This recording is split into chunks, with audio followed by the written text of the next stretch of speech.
মেলা দিন কলা খাইনি কিন্তু মহারাজের কাছে কলা দিচ্ছে যাই যায় হাইলে কলা একশো ভালোই চলি আম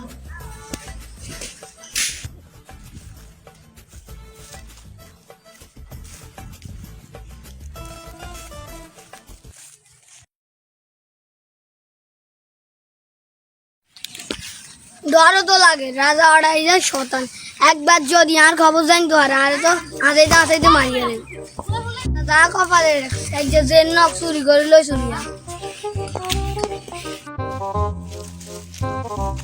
আশেপাশে কে আছে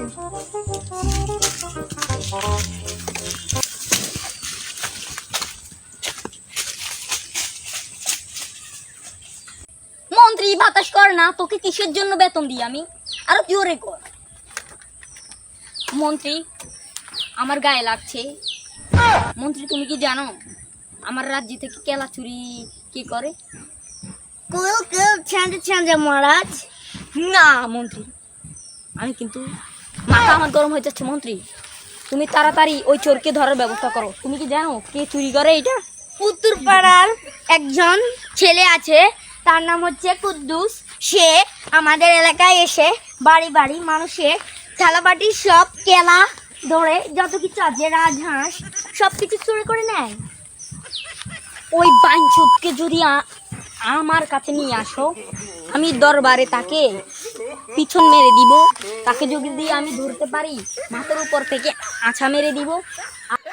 মন্ত্রী তুমি যদি ওকে না আনতে পারো, তোমার চাকরি আমি নট করে দিব।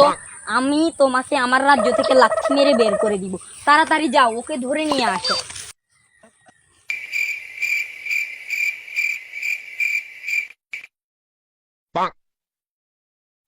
ওই তো উত্তর পাড়ার কেলা চোর, ওকে আজকে মহারাজের কাছে নিয়ে যাবো।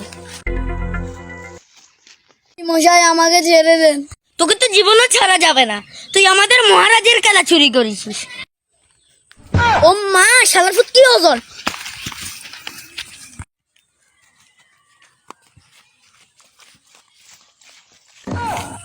মহারাজ চোরকে তো নিয়ে এসেছি।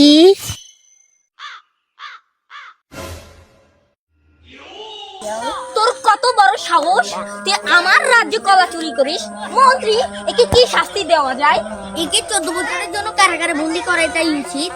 একে আমি কারাগারে নিয়ে যাচ্ছি। মন্ত্রী একে ধরো, তুমি তুমি ধরো ধরো। এটা কি এইভাবে করে এইভাবে আচ্ছা